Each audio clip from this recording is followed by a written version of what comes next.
мен стига. Ванко едно е пак във висшата лига. Те шибаняци се опитаха да ме спрат, не можаха и решиха да ме оберат. Една скалъпена позорска полицейска акция, фарс превръщайки ме в медийна атракция. Виждам ужаса изписан смаяните лица на жена ми и собствените ми деца. Не се страхува и сине, епа че и заеби ги, тате няма да бъде задълго във вериги. Караха ме в интриги и ме отплюха, не спряха, изкараха ме едва ли не обществена заплата. Съдиха ме, прегазвайки ми всичко мило, само и само да ме видят ме шибам, но то без сила. Навън също ме проклинаха да бъда какъв ли не, но само Бог знае моята присъда. Говориш, но нищо не казваш, че си шибаняк и показваш. Не знам какво ми доказваш, но като тук пред мен се размазваш. Говориш, но нищо не казваш, че си шибаняк и показваш.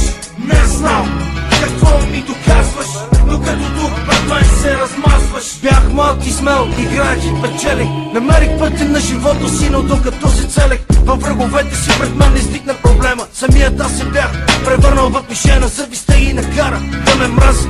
Омразата ги накара да пробват да ме прегазят. За кой шибаняк щеше да бъде отекна, да облечем майка ми в черна дреха? А кой син може да легне и да заспи с образа на майка си опляна в сълзи? Може би това държи изострени сетивата ми, а мислите летят една след друга в главата ми. Има неща, които пази вътре в мен, има неща, които чакат своя ден, има неща, които искат своето време и които само Бог може да вземе.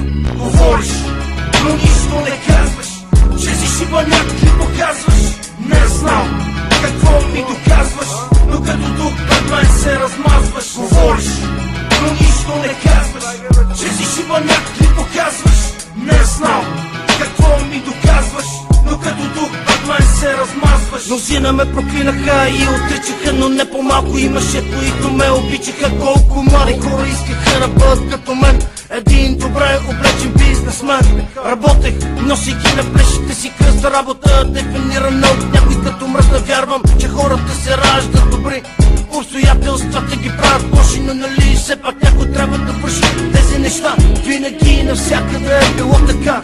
Аз плащам цената за греховете си, не забравям приятелите и враговете си. А хората говорят накрая ни пак с слухове, но пред очите ми се размазват като духове. Не ми пука за тяхното мнение, само Божията присъда има значение. Говориш, но нищо не казваш, че си шибаняк и показваш. Не знам какво ми доказваш, но като тук пред мен се размазваш. Говориш, но нищо не казваш, че си шибаняк и показваш. Не знам какво ми доказваш, но като тук пред мен се размазваш.